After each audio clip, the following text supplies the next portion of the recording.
Hey,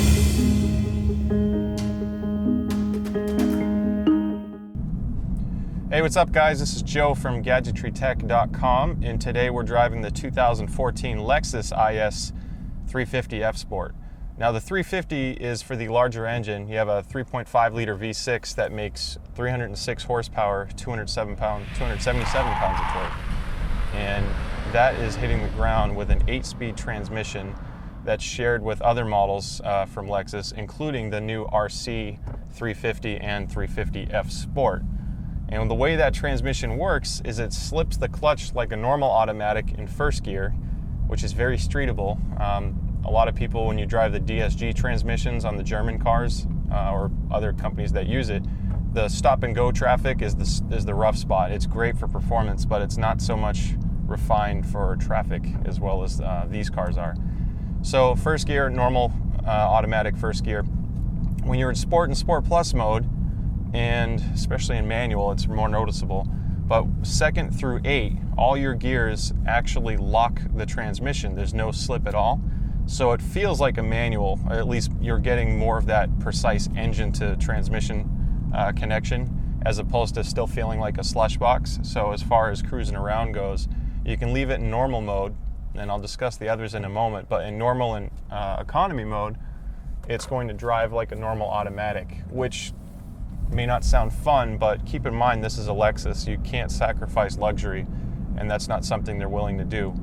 So in those modes, you can drive nice and smooth. Everything shifts. As you can tell, it's really quiet, and I'm not getting jerked around. Everything feels nice. However, I want to have some fun, so I'm going to switch it to Sport Plus. Now what that does is increase the steering ratio input as far as the sensitivity goes. So less movement of the steering wheel equates to more wheel turn. And what that does is it gives you a very sporty feel. It's almost like two different cars. It's also going to increase your suspension stiffness. So the way it works, think of 0 as the default setting. Your suspension stiffness, aka the dampening rebound and all that, it's set to 0, so going over bumps, it's nice and smooth. When you hit certain bumps or certain types of conditions in the road, the computers on the car will actually change the stiffness in real time. And that will help keep with the balance that you're looking for while not sacrificing ride quality. Now in Sport Plus, your baseline stiffness starts at +4. So everything is firmed up right from the get-go. And it can still get more firm from there. However, it doesn't ride at the very limit. That way you can still get a fun drive without getting tossed around too much.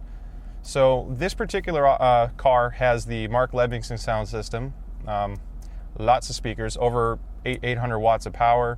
There are 12 locations for speakers in the car. There's more than that as far as the number of speakers total, but the positioning of them are all around. And that's really important for the back seat, because most cars, when you sit in the back, the sound quality is terrible. It's either just in the door or just behind you. This model has the sub and 2 speakers on the rear deck panel, and then 2 speakers on each door on the rear doors, so you get the tweeters up high, which helps for imaging, stuff like that. So the sound system's excellent. Now going back to performance, the Sport Plus mode is going to do something different to the transmission. In addition to holding the clutch, it keeps the revs higher. Now, as you can see from this camera angle, it's holding at 2,800 RPMs.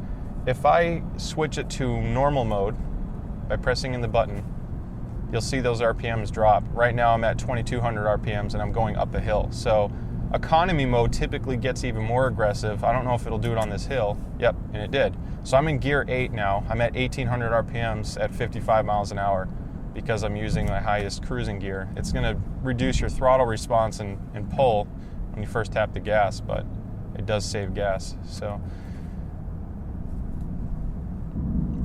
now when I think of the comparison to the, let's face it, the most obvious car in this case is the BMW 3 Series. They pretty much go head to head against each other as far as the size, the performance, styling. At least Lexus wants to go head to head. The BMW did a great job for years. That's why it's got Car and Driver awards, Motor Trend Car of the Year awards. It's one of the best driving sedans for decades, literally. And when you have that, it's almost like Batman and the Batman movie. Batman is the BMW. He came around and made everything great and life is good.